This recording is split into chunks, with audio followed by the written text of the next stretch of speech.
Hi, I'm Tom at Just One Pack, and this is AC On, the short Alpha Clash podcast, where I'll talk all things Alpha Clash on my way to work. Now, if I sound a little strange, it's because I have a cold, so apologies, and it might not be a long episode. It's the short Alpha Clash podcast. It's never supposed to be a long episode. But let's dig into to today's topic. I want to talk about collectability. So in the past week, we've seen. Let me go back a bit further. Back at ClashCon, we were shown these X-ray, the first X-ray, the mean streak version of these new X-ray bluish style cards. At the moment, I think, and I still do, think that they look absolutely amazing, at least for the one we've seen, and we've seen one live, so to speak, on Instagram. They look good. What I did not realize at the time was that they would just be one more version of a different kind of look to the cards.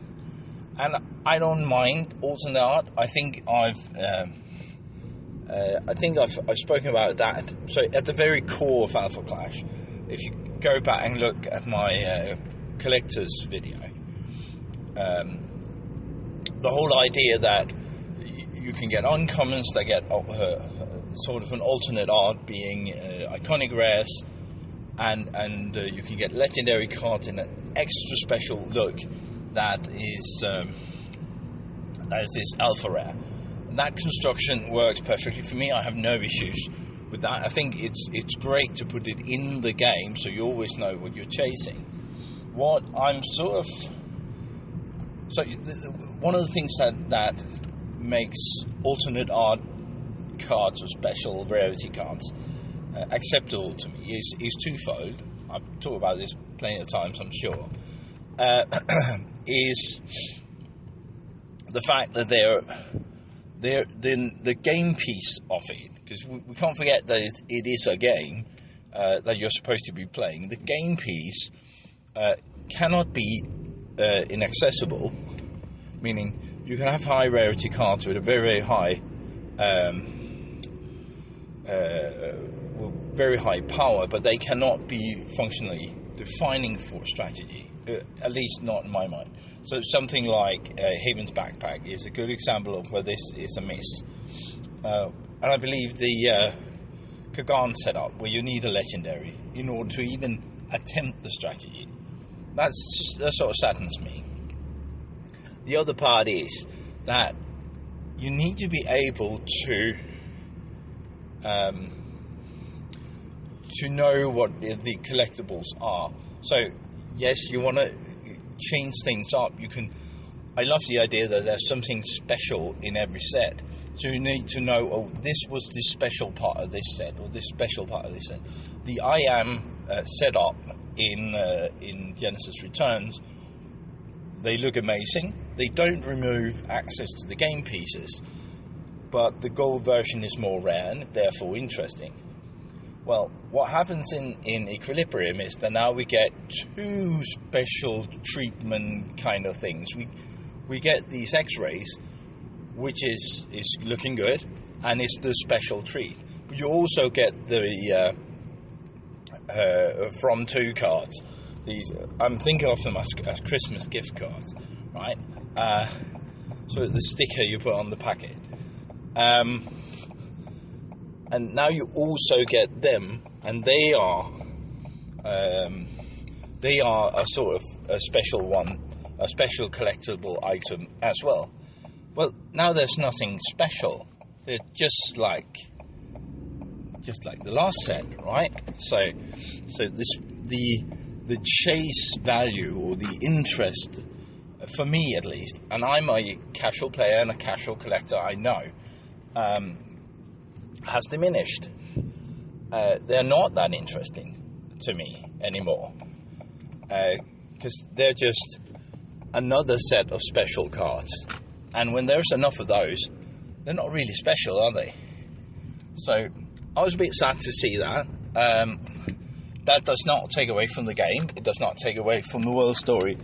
It does not take away from the fact that we're getting more lore. We get these. King is on doing new comic book stories. Sorry, not history. We're expanding the universe in that sense. It takes nothing away from that, but it does take something away from me trying to convince people to be excited about it. It takes a bit. I can't be excited by that much at once. Something special needs set. It's great. I can hype that. I can understand that. But now there is 10 cards, I think. In addition to the built-in rarities, that's getting a bit much, at least in my opinion. So, that was, and that's really sad because there's a lot of good things in the next set. So, I've said my piece. Let's see how it goes. Maybe it's wonderful and good and all of that for collectors and for all of you who want to do that. And I shame nothing on that. If you want to collect all 10 in all the different kind of foils, go for it. For me, it's a little bit watsy, in lack of a better term. When you open up, I just seen Graham at Loading Ready Run opening up a collector booster pack of Innistrad, and he got 3 of the same card, but they were in different frames or different art, and they hold no extra value to me. I know that they do financially hold some value. It makes no sense to me. But then again, what do I know? I'm just a casual player. But it saddens me to see a game I really, really like sort of walk that path, especially when I don't understand why that would be a benefit for the game. Maybe the gold cards were too easy to collect. I haven't got a full collection of the IM series, but maybe someone who buys 2 boxes does. I don't know. Or 2 cases does. I don't know. Anyway, there are loads and loads of good cards in Equilibrium. I'm very hyped to get my hands on it. I'm really looking forward to the comic books. I'm really looking forward to the audiobook. I'm really, really looking forward to the board game releasing on Kickstarter the 25th, I think. And Equilibrium, of course, coming out next month, 28th of March. All of that is still good. And I'm still excited for it. And I'm still excited to get a regular playgroup running. Working on it. It is always something that takes a lot longer than you expect. Anyway, I sort of promised a short version. And I kind of need something to drink now. I said my piece. I hope you'll go look at the X-ray foils. They look absolutely amazing. Those we've seen, I'm really hyped to see them in real life. I will be excited to open every single card, as I always am.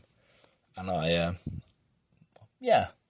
it's going to be a good game. Still, that has not changed one bit. Anyway, that was it for me. Have a good one, and I'll talk to you soon. Bye.